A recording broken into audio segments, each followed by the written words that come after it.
Marwari media आप देख रहे हैं। आज है 19 जनवरी 2026 सोमवार का दिन, हिंदू तिथि माघ माह के शुक्ल पक्ष की प्रतिपदा। नजर डालेंगे आज की बड़ी खबरों पर। शुरुआत कर देते हैं देश की बड़ी खबर के साथ। बड़ी खबर, पीएम मोदी ने रविवार को पश्चिमी बंगाल में कहा कि यहाँ की जनता अब असली परिवर्तन चाहती है। हर कोई 15 साल के महाजंगल राज को बदलना चाहता है। पीएम बोले, अभी तो बीजेपी एनडीए ने बिहार में जंगल राज को रोका है और अब टीएमसी के महाजंगल राज को विदा करने के लिए तैयार है। पीएम मोदी ने सिंगूर में जनसभा को संबोधित करते हुए कहा कि घुसपैठियों को बचाने के लिए टीएमसी किसी भी हद तक जा सकती है। पीएम ने सिंगूर में 837 करोड़ रुपए के प्रोजेक्ट्स का शिलान्यास और इनॉग्रेशन किया। इससे पहले सुबह पीएम असम में थे। वहां मोदी कालियोबोर में 6,957 करोड़ के काजीरंगा एलिवेटेड कॉरिडोर की आधारशिला रखी। वहीं पीएम ने 2 अमृत भारत एक्सप्रेस ट्रेनों को भी हरी झंडी दिखाई। आगे बढ़ जाते हैं। देश की एक और बड़ी खबर, सवाई माधोपुर में देश का पहला अमरूद फेस्टिवल मनाया जा रहा है। इसकी शुरुआत रविवार को हुई। इस फेस्टिवल में देश भर से 10,000 से ज्यादा किसान हिस्सा ले रहे हैं। इसके साथ ही इसमें 30 से ज्यादा वैरायटी के अमरूद के पौधों की प्रदर्शनी लगाई जा रही है। आपको बता दूं, 2 दिन तक सोमवार और मंगलवार को होने वाला यह फेस्टिवल सवाई माधोपुर के दशहरा मैदान में आयोजित किया जा रहा है। कार्यक्रम में अमरूद प्रदर्शनी, प्रोसेसिंग प्रोडक्ट, कृषि यंत्रीकरण और ऑटोमेशन, उद्यानिकी तकनीकी, कृषि आदान, समन्वित खेती आधारित पशुधन गतिविधियों के लाइव डेमोन्स्ट्रेशन समेत 200 तरह के स्टॉल लगाई गई है। बड़ी जानकारी आपको दे दूं, यह आयोजन सवाई माधोपुर के 263वें स्थापना दिवस के तहत किया जा रहा है और यह देश का पहला अमरूद फेस्टिवल है। बहरहाल आगे बढ़ जाते हैं। राजस्थान से बहुत बड़ी खबर, सरिस्का टाइगर रिजर्व के लिए विश्व विख्यात राजस्थान के अलवर में अब बब्बर शेर की गूंज भी सुनाई देगी। यही नहीं, दक्षिणी अफ्रीका के जिराफ भी यहां नजर आएंगे। केंद्र सरकार ने कटी घाटी में एनसीआर के सबसे बड़े बायोलॉजिकल पार्क बनाने की मंजूरी दे दी है। इसके जल्द ही टेंडर होंगे। वन राज्य मंत्री संजय शर्मा ने कटी घाटी स्थित नगर वन में इसकी घोषणा भी कर दी है। यानी कि अलवर में अब आपको बब्बर शेर की गूंज तो सुनाई देगी ही, साथ ही में दक्षिणी अफ्रीका के जिराफ भी देखने को मिलेंगे।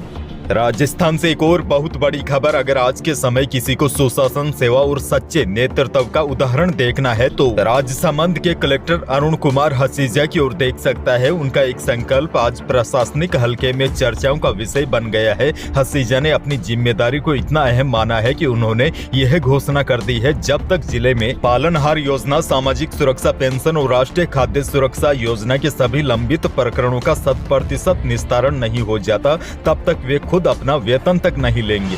उन्होंने कहा, जब तक उस बच्चे को पालनहार योजना की राशि समय पर नहीं मिलती जिसका पिता अब इस दुनिया में नहीं है, तब तक मैं खुद को एक जिम्मेदार अधिकारी नहीं मान सकता।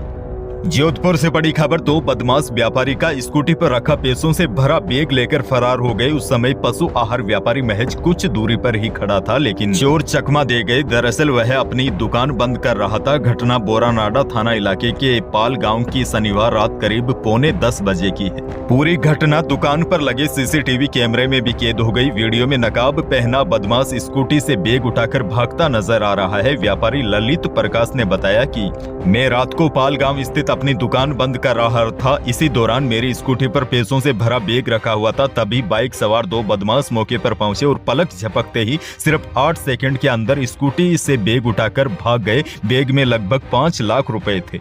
जयपुर से भी बड़ी खबर, नए साल का जश्न मनाने विदेश गए जयपुर के एक बिजनेसमैन के घर 50 लाख रुपए की चोरी हो गई। बिजनेसमैन और उनका परिवार जयपुर अपने घर लौटा तो चोरी का पता चला। पुलिस ने जांच की तो चोरी करने वाला घर का 20 साल पुराना नौकर निकला। इसके बाद जयपुर पुलिस ने 1500 किलोमीटर दूर नक्सल इलाके में आरोपी को उसके गाँव से गिरफ्तार किया गया। आरोपी के कब्जे से चोरी के 52 लाख रुपए बरामद कर लिए गए हैं।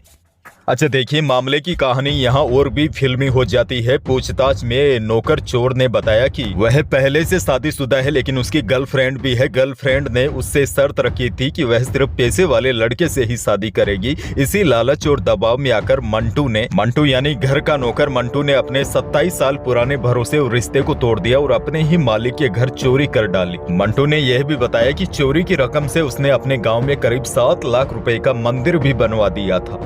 जोधपुर से बड़ी खबर। सोलर प्लांट लगाने में देश में अव्वल राजस्थान को पिछले 3 साल से कुसुम सी योजना की सब्सिडी नहीं मिली है। कुसुम सी योजना के तहत राजस्थान की तीनों बिजली कंपनियां 3674 मेगावाट क्षमता के छोटे प्लांट खेतों में स्थापित कर रही है, लेकिन ministry of new and renewable energy से 2500 करोड़ से ज्यादा रिलीज नहीं हो पा रहे हैं। ऐसे में प्लांट स्थापित करने के लिए 12,000 करोड़ रुपए का लोन ले चुके निवेशकों और किसानों की वित्तीय हालत खराब हो रही है। प्लांट कमीशन्ड होने के बाद भी हर माह 2472 लाख यूनिट यानी रोजाना 67.46 LU बिजली का उत्पादन शुरू हो गया है, लेकिन सब्सिडी जारी नहीं होने से किसानों को जेब से बैंक की किस्तें देनी पड़ रही है। आगे बढ़ेंगे। एक और बड़ी और काम की खबर। प्रदेश के सभी सरकारी विद्यालयों में 23 जनवरी को राज्य स्तरीय मेगा PTM का आयोजन किया जाएगा। इस खास दिन पर सरकारी स्कूलों में कक्षा 9वीं में पढ़ने वाली पात्र बालिकाओं को निःशुल्क साइकिलों का वितरण कर उन्हें सरकार शिक्षा के सफर का तोहफा देगी। प्रदेश में कुल 3,34,278 बेटियों को निःशुल्क साइकिलों का तोहफा मिलेगा। जयपुर में होने वाले मुख्य समारोह में मुख्यमंत्री भजनलाल शर्मा खुद 500 बालिकाओं को साइकिलें प्रदान करेंगे। निदेशालय के निर्देशों के अनुसार साइकिल वितरण का यह कार्यक्रम समारोह के अंत में रखा जाएगा। इस दौरान सभी लाभार्थी छात्राएं स्कूल यूनिफॉर्म में एक कतार में खड़ी होगी और साइकिलों के साथ उनकी फोटोग्राफी करवाई जाएगी। बड़ी जानकारी यह है, 23 जनवरी को सरकारी स्कूलों में कक्षा 9वीं में पढ़ने वाली पात्र बालिकाओं को निःशुल्क साइकिल वितरण की जाएगी। एक और बड़ी खबर। मेवाड़ के विख्यात और करोड़ों श्रद्धालुओं की आस्था के केंद्र श्री सांवलिया सेठ मंदिर का भंडार एक बार फिर खोल दिया गया है। सांवलिया सेठ, जिन्हें भक्त अपने बिजनेस में पार्टनर मानते हैं, उनके खजाने की गिनती शुरू होते ही जो आंकड़े सामने आए उसने सबको हैरान करके रख दिया। पहले चरण की गिनती में ही नोटों का ऐसा पहाड़ लगा कि गिनते गिनते हाथ थक गए। पहले चरण की गणना 10 करोड़ 25 लाख रुपए की गिनती से हुई। प्रक्रिया के तहत सबसे पहले 500 के बड़े नोटों की छंटनी की जा रही है। नोटों के इस ढेर के बीच सोने और चांदी के आभूषण और विदेशी मुद्राएं भी है, जिनकी गिनती अभी बाकी है। जयपुर से बहुत बड़ी खबर। जयपुर में ओडी से 16 लोगों को रौंदने वाले मुख्य आरोपी दिनेश रणवा को पुलिस ने रविवार दोपहर गिरफ्तार कर लिया है। आरोपी पर 25,000 रुपए का इनाम भी रखा गया था। पुलिस ने रिंग रोड पर चलाए सर्च ऑपरेशन में फरार ड्राइवर को पकड़ा है। पुलिस फिलहाल गिरफ्तार आरोपी से पूछताछ कर रही है।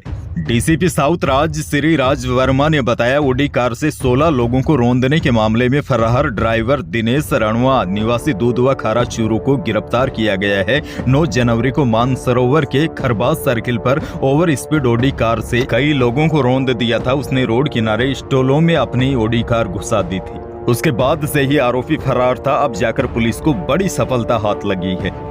कोटा से भी बड़ी खबर है। 25 पैसे के इनामी हिस्ट्री सीटर के 2 मकानों को प्रशासन ने ध्वस्त करके रख दिया। आदिल मिर्जा पुलिस पर 2 बार फायरिंग कर चुका है। हिस्ट्री सीटर के खिलाफ 34 मुकदमे भी दर्ज है। यह कार्रवाई नगर पालिका सांगोद क्षेत्र के अमृत खेड़ी गाँव में हुई, जहाँ हिस्ट्री सीटर ने बावड़ी श्रेणी की सरकारी जमीन पर अतिक्रमण करके 2 आलीशान मकान बनाए थे। पुलिस ने दोनों मकानों को ध्वस्त कर दिया है। हिस्ट्री सीटर आदिल मिर्जा द्वारा प्रशासन की 3.5 बीघा जमीन पर किए गए कब्जे को भी हटा लिया गया है। खैर, आगे बढ़ जाते हैं। कल रविवार होने की वजह से सोने, चांदी और अनाज मंडियों के भाव आए नहीं है। मौसम को लेकर बहुत बड़ी अपडेट है।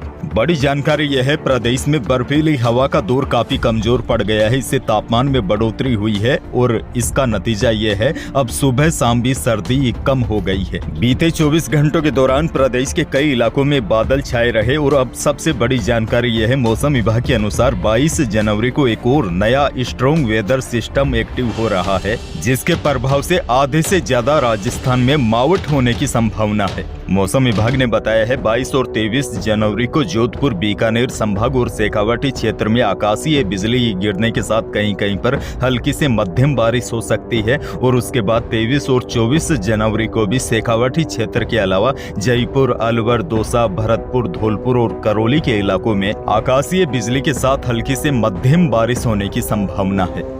अंत में एक और बहुत बड़ी खबर। न्यूजीलैंड ने भारत में पहली बार वनडे सीरीज जीत ली है। टीम ने इंदौर में खेले गए तीसरे वनडे मैच में मेजबानों को 41 रनों से हरा दिया। होलकर स्टेडियम में रविवार को 338 रन का टारगेट चेज कर रही भारतीय टीम 46 ओवर में 296 रनों पर ही ऑल आउट हो गई। विराट कोहली ने 108 बॉल पर 124 रनों की शतकीय पारी खेली, लेकिन टीम को जीत नहीं दिला सके। आपको बता दूं, इस मैदान पर भारतीय टीम पहला मैच हारी है। तो यही थी प्रदेश और देश की आज की बड़ी और महत्वपूर्ण खबरें। वीडियो को लाइक करना बिल्कुल न भूलिए और चैनल पर नए हैं तो सब्सक्राइब जरूर कीजिए ताकि आप अपडेट रहे बड़ी और काम की खबरों से। धन्यवाद।